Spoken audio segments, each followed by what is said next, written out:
Assalomu alaykum. Men sizlarga toksik ota-onalar haqida gapirib bermoqchiman.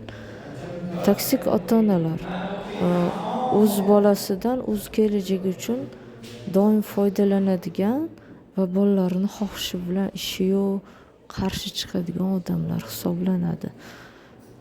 Toksik ota-onalar doim yomon narsaga majburlaydi.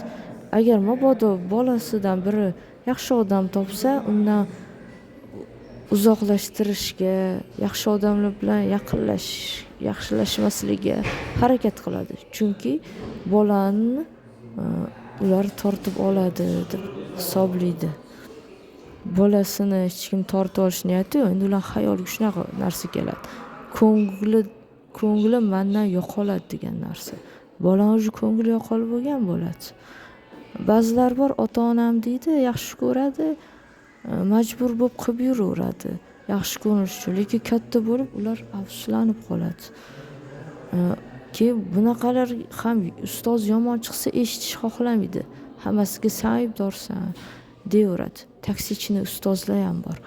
Taksik ustozlar meni darsimda yaxshi o'qishing shart deb kibrlanaveradi-da, buyrug'ini o'tkazadi. O'qish xohlamagan bilan to'g'ri ishlashni bilmaydi. Yana ba'zi ustozlar bor, ota-onasi puli kam bo'lsa ham mensimaydi. Endi yaxshi o'qimaganni boshqa sinfga yoki boshqa maktabga o'tkaztirsa bo'ladi. Yo'q, ota-onasini eshitadi bunaqa ustozlar. Bolaga davleniya qilib o'sadi. Endi bularni o'tmishiga nazar solsak, toksik ota-onalar bilan ustozning bolaligi bir jinoyat qilgan va jazosini olmagan bo'ladi. Ota-onasining puli ko'p, qutqarib olgan bo'ladi. Ular ota-onasining erkasimi bo'lib, yoshlikda jinoyatga qo'l urib qo'ygan va jazolash o'rniga erkalatishda, ko'ngli qarashda davom etgan bo'ladi. Chunki ota-onalarning ko'pi nima bo'lsa ham bolam deydi. Nima bo'lsa ham bolam deb kafolat puli berib qutqarib qo'ygan.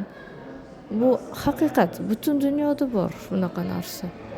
Lekin Amerikada yosh bolalarni ham jazolashar ekan. Ayab o'tirishmas ekan. Mana shu tarafi juda yaxshi.